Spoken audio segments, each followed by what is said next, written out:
Bonjour tout le monde, on se retrouve aujourd'hui pour la restauration de ce rabot Veritas. Comme vous pouvez le voir, c'est un rabot de coupe à angle faible. C'est un rabot que je viens d'acheter d'occasion et comme vous allez pouvoir le voir, il mérite un petit peu de travaux. Ce rabot est équipé de la lame PMV11 qui est, on va dire, l'acier le plus dur. Disponible pour ce rabot.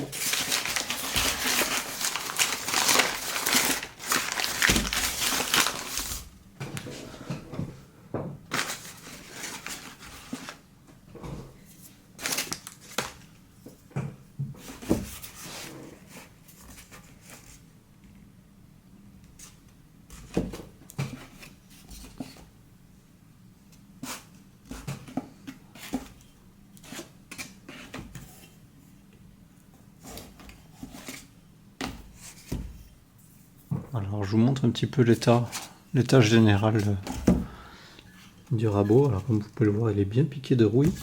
C'est une rouille qui est très superficielle, hein. C'est pas quelque chose qui a attaqué le robot en profondeur, c'est simplement qu'il a été stocké un peu comme chez moi, dans un atelier certainement non protégé de l'humidité et des changements de température, donc en fait il finit par se piquer. Ce sont des rabots en fonte, donc ça rouille tout simplement. Donc l'état général de ce rabot il est plutôt bon, voire très très bon. Hormis ces piqûres de rouille. Vous voyez, je pense que c'est un rabot qui est très peu servi, hein. Il n'y a même pas d'oxydation aux endroits de prise de main. Hop, si c'est dans le champ, c'est mieux. Voilà, vous voyez. Même pas d'oxydation là-dessus. Le fer est impeccable. L'affûtage, il n'a jamais été réalisé. Tout simplement, je pense que il est sorti de son carton, il a fait 2 coupes et puis il y est re-rentré. Voilà. Donc, en réalité, c'est ce que je cherche, hein, sur les rabots d'occasion. Ça fait 2 que j'ai de chez Veritas. Le premier, c'est un angle faible que je montrerai peut-être dans une autre vidéo qui est bien plus grand, et celui-ci va me servir tout ce qui est petite reprise, rabotage en bois debout sur des planches à découper par exemple. Voilà. Mais avant ça, il va nécessiter une bonne remise en état, un bel affûtage. Et voilà, il sera reparti pour travailler. Voilà, donc j'ai sorti un petit peu la fiche technique de ce rabot Veritas pour vous en parler. Donc c'est un rabot à angle faible de 12 degrés. Alors celui-ci, plus particulièrement, apparemment c'est le modèle de 2022. On le voit à cette partie-là, en fait, qui était avant composée de 3 trous. Maintenant, ils ont fait quelque chose qui est un peu plus agréable à prendre en main. Voilà. Donc, c'est un rabot qui fait 160 mm de longueur, donc 16 cm. Largeur du fer de 40 mm, donc 4 cm. Épaisseur de la lame 3,3 mm. C'est un rabot qui possède un angle d'affûtage de 25 degrés, donc l'angle d'affûtage c'est le biseau évidemment au bout de la lame, et cet angle d'affûtage de 25 degrés possède un angle par rapport à la semelle du fer du rabot de 12 degrés, ce qui nous donne un angle de coupe de 37 degrés. Ce qui permet de raboter tout ce qui est bois difficile, de faire du rabotage en bois debout par exemple avec une planche à recaler. C'est un rabot qui fait 800 grammes, donc qui est plutôt lourd quand même malgré sa taille contenue, on va dire. Cette notice, qu'est-ce qu'elle nous dit ? Ce modèle avec une lame inclinée à 12 degrés est destiné à une utilisation en bois debout, rabotage de bois à grains particulièrement difficile ou présentant de nombreux nœuds. Voilà, donc sur la semelle de ce rabot, on retrouve ici la lumière qui est réglable, on le voit bien ici avec cette partie creusée. Elle est réglable avec cette petite vis qui est dessus. Hop. Voilà.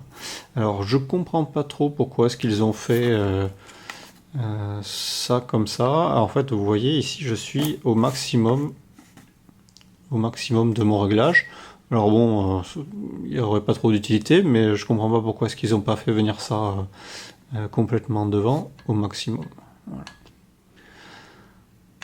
Parce que bon, ils auraient pu le faire, bon, ça gênait pas, ça aurait fait une grande lumière, bon, inutile, mais bon, pour le stocker, je sais pas, bon, on va dire c'est un petit peu de la pignole, mais ça aurait fait joli, voilà, ou faire le nez du rabot un poil plus court, puisque de toute façon, bah, cette surface-là, ici, elle sert à rien. Voilà.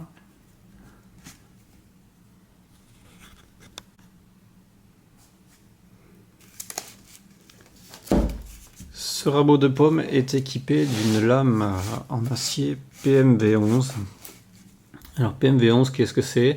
Alors V11, je ne saurais pas vous l'expliquer, mais PM c'est powder metal, donc poudre métallique, poudre de métal, voilà. Le PM se réfère à un processus connu sous le nom de métallurgie des poudres, par lequel les métaux en fusion sont atomisés en petites particules qui refroidissent et durcissent en une poudre fine qui est ensuite chauffée sous pression pour former un lingot. Alors, on a fait un peu le tour de ce petit rabot. Vous voyez l'état, hein, je vous montre l'état. Cette vis centrale là, alors peut-être que c'était quelqu'un de très soigneux, mais même en étant soigneux, cette vis là, même pas une rayure, donc c'est un rabot qui n'a pas beaucoup servi. Ça, je peux en mettre ma main à couper. Bon. On va passer au démontage.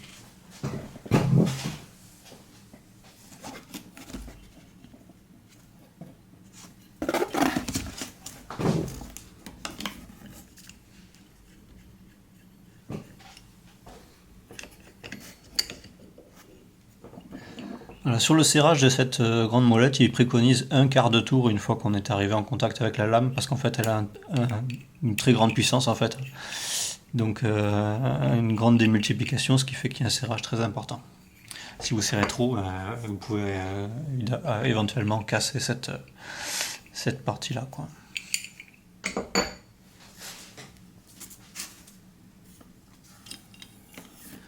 Voilà.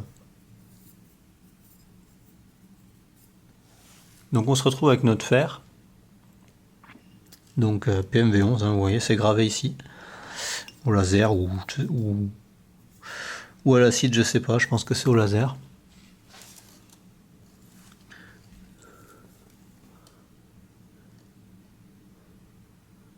Voilà, donc pour vous montrer un petit peu l'affûtage, on voit ici, j'essaie de vous le montrer, il y a un double biseau, hein, donc ici il y a un très léger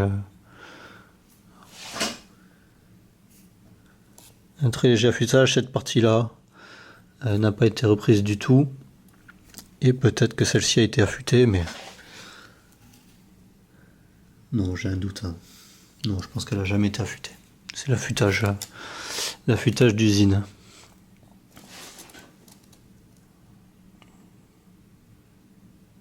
Vous voyez, on a encore les marques de meulage, hein. Meulage qui est très très fin. Voilà. À l'ongle, je ne sens rien. Et puis notre deuxième petit biseau. Voilà. Donc cette lame, ils appellent ça une lame rodée, c'est-à-dire que cette surface-ci est polie complètement. Et puis ils préconisent de ne plus affûter ne plus reprendre cette partie-là. Je verrai un peu ce que ça donne, que je nettoierai tout ça. Mais je ne pense ne pas y toucher si à l'utilisation le rabot ne le demande pas. Voilà. Mais par contre, je vais reprendre l'angle ici.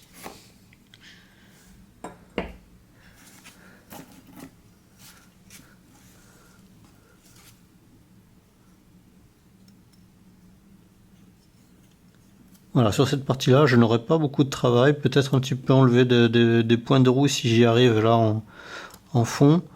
Bon, cette partie-là, elle est amovible, vous voyez. Après, vraiment rien de spécial.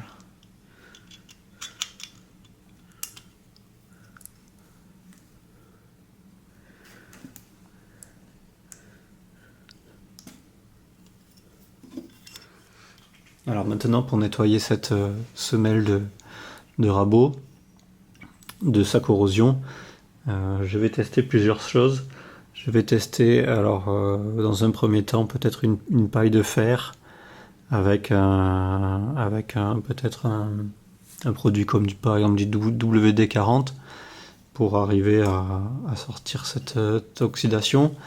En fonction du résultat, je testerai aussi un feutre de polissage avec son matériau de polissage. Alors, je sais plus comment ça s'appelle, des espèces de bâtonnets de produits à polir, qui pourraient me donner de bons résultats. Alors, dans l'ordre, je pense que j'attaquerai par le matériau de polissage, voir ce que ça donne. Et ensuite, si c'est pas assez costaud, je testerai à la laine de fer, laine d'acier. Donc j'ai installé mon petit rabot ici sur ce morceau de sopalin pour pouvoir vous montrer le processus. J'ai sorti, hop, on va y arriver, le petit set de polissage de chez Parkside. Ça c'est vraiment les petits trucs qu'on achète et qui servent une fois tous les 10 ans, mais quand ils servent, ben voilà, c'est là, c'est nickel. Donc qu'est-ce que j'ai? Voilà, j'ai des petites pâtes à polir. Hop, on va y arriver là. Des petites pâtes à polir dans le kit, et puis leur mandrin spécial.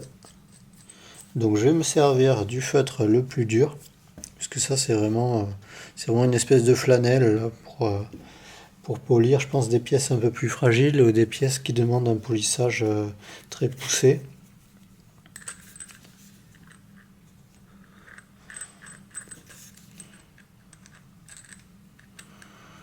Ouais, voilà, c'est un peu anglais pour éviter que ça ne se desserre. Je crois que le bleu de mémoire était très... cette pâte bleue là était déjà très abrasive, donc je vais tester avec ça. J'ai pris ma petite visseuse en 12 volts. Hop.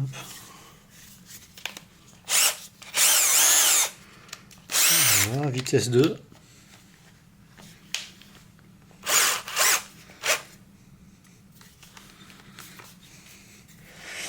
Voilà. Et là maintenant, ben, on va en mettre partout. Hein.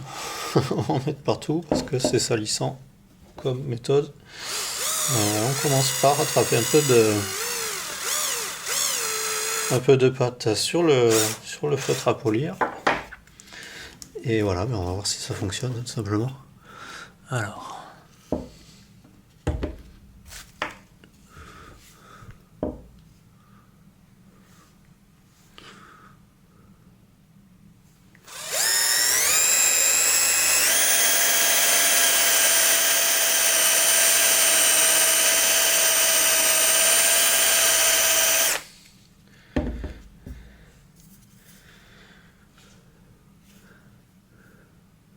Bon, bah, le résultat est visiblement concluant.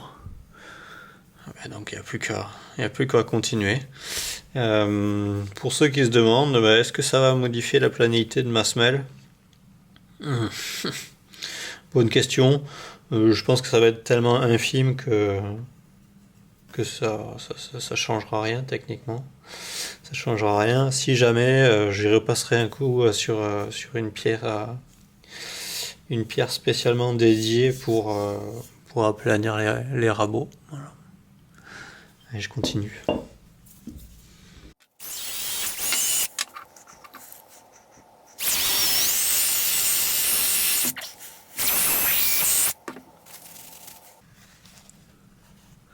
Ça laisse de gros résidus de pâte là, qui s'éliminent assez facilement après. La pâte chauffe tout simplement. C'est pas mal, hein, la rouille superficielle s'en va très bien. Je vais plutôt m'avancer par là pour vous le montrer, ça sera plus simple.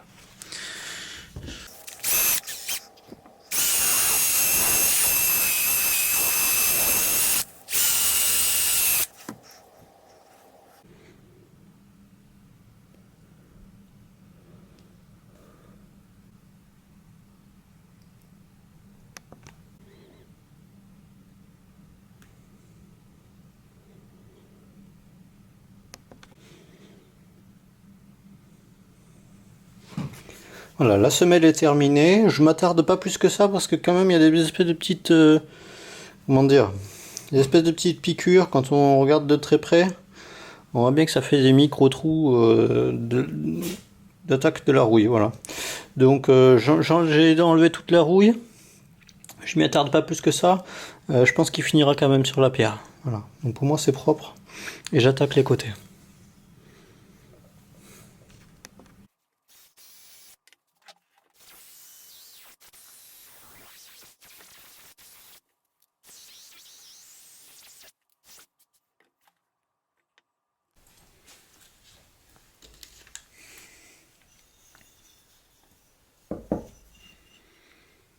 Voilà, donc j'ai fini d'enlever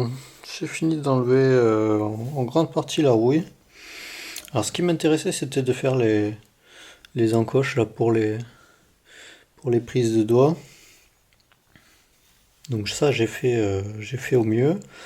Après pour les surfaces plates, ben, j'ai le choix de le passer comme j'ai dit à la pierre.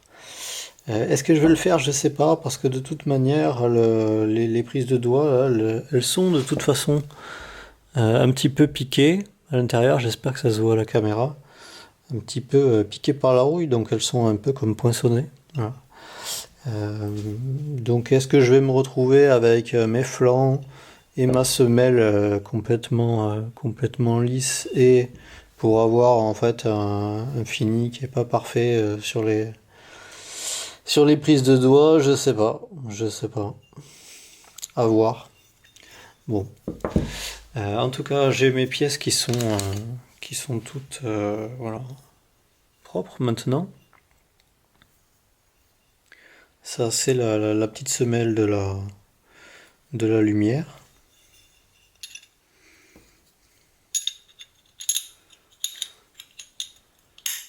Voilà.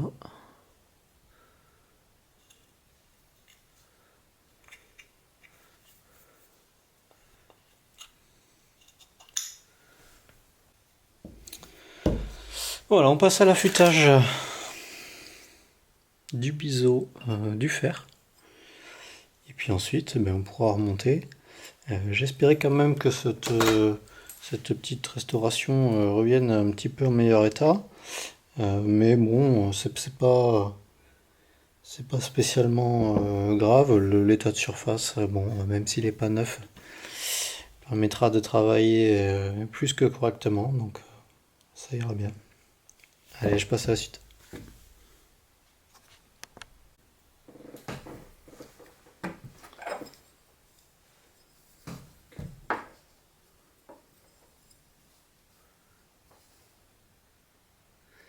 Donc pour affûter ce fer de rabot, je vais utiliser le guide d'affûtage Veritas. C'est un guide qui est très bien fait, qui permet d'affûter beaucoup de choses, plus particulièrement les fers de rabot. Veritas c'est quand même pas mal, leur gamme est bien pensée. Donc les produits vont bien ensemble. Voilà. Donc, pour que ça soit bien visible. Donc ce guide, il est pas mal. Il comporte 3, on va dire 3 7, 3, 3, 3, 3, 3. Je vais trouver. 3 gammes de réglages. J'aimerais bien que ça soit net. Voilà, 3 gammes de réglages. Donc en rouge vous avez les angles importants, en jaune les angles standards, et en vert en bas vous avez les back bevels, donc l'angle que l'on... Je vais y arriver. L'angle d'affûtage, le contre biseau, il me semble que ça s'appelle comme ça. Voilà, donc c'est l'affûtage qu'on met à l'arrière, donc sur normalement la face plate du fer, qui est un biseau qui est vraiment très très court. Voilà. En général, c'est entre à peu près 1 millimètre, voilà, 1 millimètre de largeur. C'est pas un biseau qui va, comme celui-ci, un angle d'affûtage qui va faire peut-être 7-8 mm. Quelque chose de très court. Voilà. C'est juste une petite passe, histoire de modifier l'angle de coupe. Voilà, donc ici, on va rester sur un angle standard. Comme on a dit, l'angle d'affûtage c'est 25 degrés, donc c'est parfait, il est déjà réglé.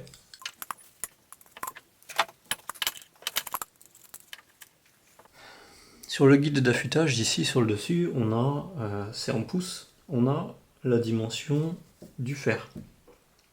On a le réglage de dimension pour le fer. Donc ici, notre fer il fait 40 mm, soit... alors il faut que je fasse la conversion. 1 pouce c'est 25, 2 pouces c'est 50, donc un peu moins de 2 pouces, donc on va être voilà, aux 2 tiers. Aux 2 tiers entre le 1 et le 2 pouces, si je dis pas de bêtises, on va être par là. Il n'y a pas besoin que ce soit ultra précis, puisque de toute façon c'est le centrage. C'est le centrage du fer par rapport au guide. Donc, on va desserrer les mâchoires de mon guide d'affûtage. Donc, comme j'ai indiqué ici, voilà, on a la butée pour mon angle de 25 degrés. Et ici, vous voyez, par rapport à mon rouleau qui est ici, on a le fer qui est centré. Voilà. Je viens resserrer mes mâchoires, alors il faut bien veiller à ce qu'on serre les deux côtés en même temps. Pour qu'ici on ait un serrage qui soit bien parallèle par rapport à l'épaisseur de la lame. Voilà. Et puis on vient serrer fermement la lame.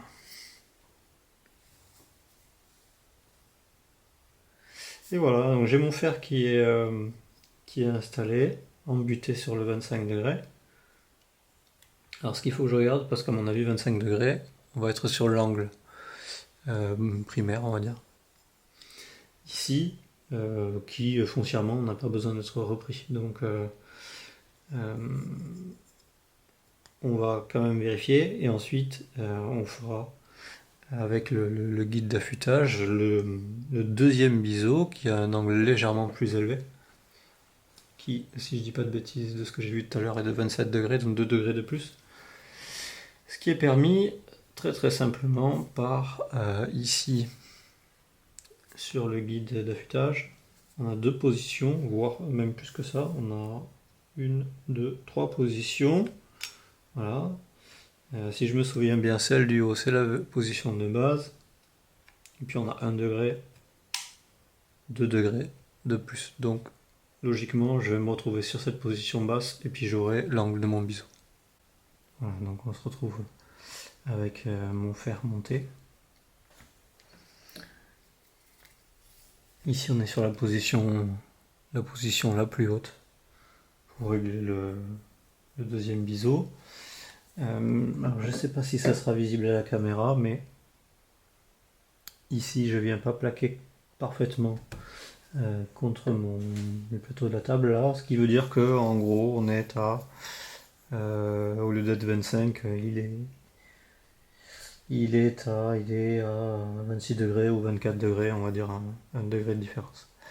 Ça m'importe peu parce qu'en fait ce biseau là, le premier biseau, je vais pas l'affûter, je vais directement, puisque ça sert à rien, concrètement ça sert à rien, je vais directement passer au deuxième, donc je vais descendre de 2 crans et je me retrouve à affûter directement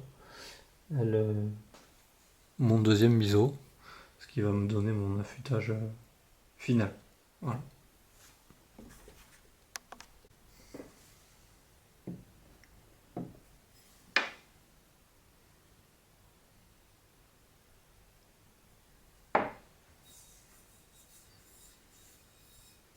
Alors cette pierre, elle est un peu petite pour les faire de rabot. Bon, ça va, c'est un rabot de pomme, donc je vais pouvoir m'en servir. J'en ai une qui est faite exprès pour pouvoir pour pouvoir mettre à plat tout ce qui est rabot, etc. Mais elle est très très grossière en grain. Donc ça m'intéresse pas. Moi là, comme je fais que mon deuxième ISO, je suis sur de l'affûtage de finition, hein, en gros.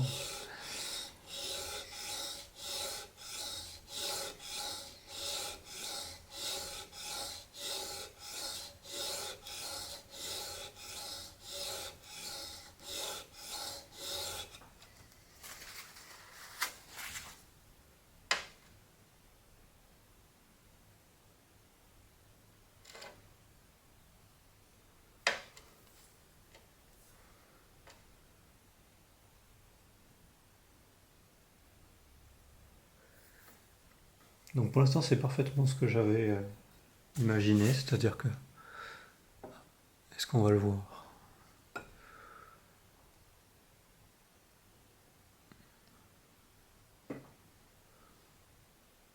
Voilà. Vous voyez, j'ai affûté que sur ces deux premiers millimètres là, donc c'est typiquement ce que je voulais.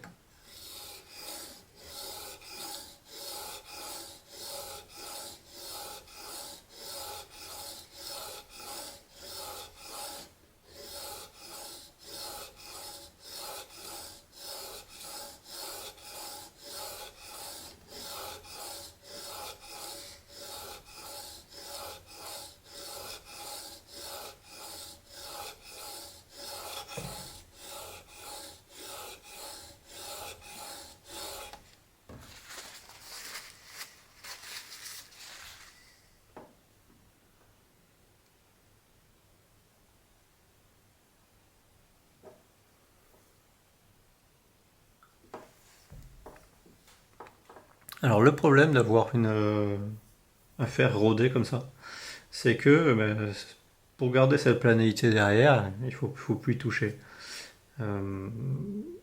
Typiquement, le souci, c'est qu'arrivé au bout de mon affûtage, là, j'ai de l'usure, hein, j'ai de l'usure non seulement sur mon biseau qui est derrière, mais aussi sur ma face rodée, ma face plate. Ça se matérialise par des petits coups en bas là. On va le voir sur l'arête ici. Et donc pour venir à bout de ça, j'ai deux choix. Soit je refais mon affûtage à plat ici, là, c'est un polissage hein, tellement c'est fin. Soit je mange derrière assez pour venir à bout de, on va dire, largement 5 dixièmes. 5 dixièmes d'épaisseur on va dire 5 dixièmes de longueur sur le fer. À voir. Bon, je vais essayer quand même d'user ces 5 dixièmes, mais c'est un travail qui va être beaucoup plus long que si simplement je faisais les deux côtés, un coup d'un côté, un coup de l'autre, et puis terminé, je remets le... C'est pas un drame hein, de venir réaffûter le côté plat. Simplement, voilà, on se dit qu'on perd le bénéfice d'un usinage très précis de base. Alors ici j'en suis une bonne dizaine de minutes d'affûtage. Comme vous allez pouvoir le voir, j'ai à peu près fait un biseau de 2 ou 3, un peu moins de 3, on va dire 2 mm de largeur. Et j'ai quasi... Alors, est-ce qu'on le voit là? Voilà. Ici. Et j'ai quasi mangé entièrement tous les petits défauts de l'arête tranchante. Je vais quand même passer pour démorphiler un coup à plat, mais pas assez pour me ruiner ma surface. Parce que bon, ce petit morphile là, il m'embête quand même. Voilà, donc je mets un dernier coup.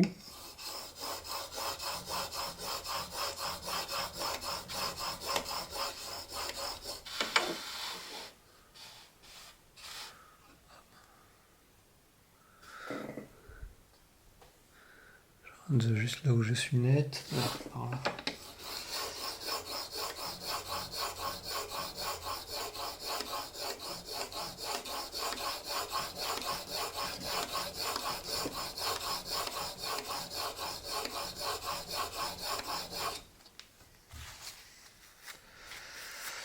Voilà.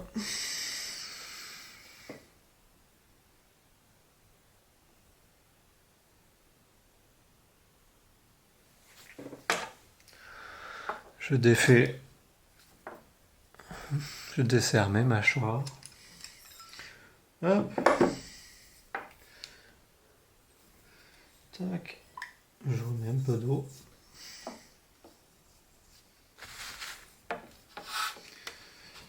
Et je viens mettre à peine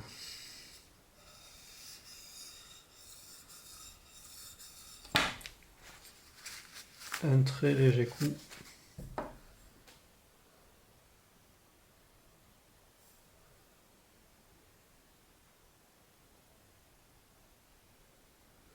Alors, j'allais dire oui, certainement.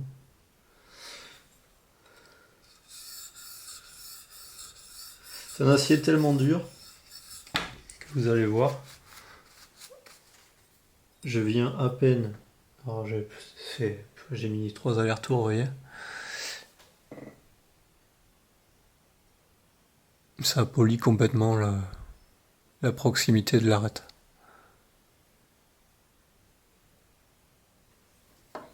Voilà. Donc j'ai plus de morphile. C'est ce que je voulais.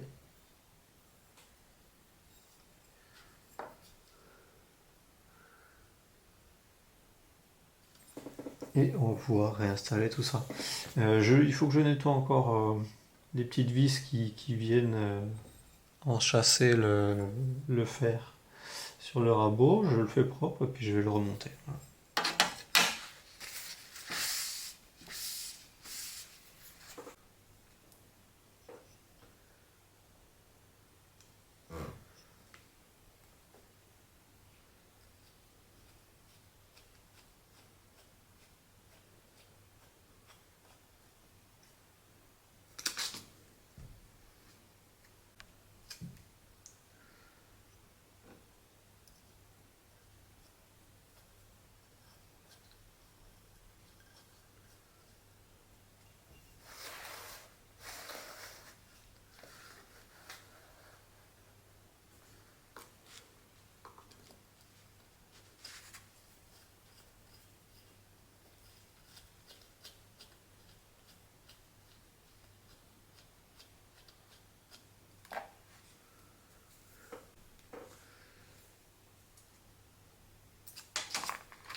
Voilà, je vous laisse sur ces quelques images du rabot terminé. N'hésitez pas à poser vos questions dans l'espace commentaire, c'est là pour ça. Et puis on se dit à bientôt pour une nouvelle vidéo.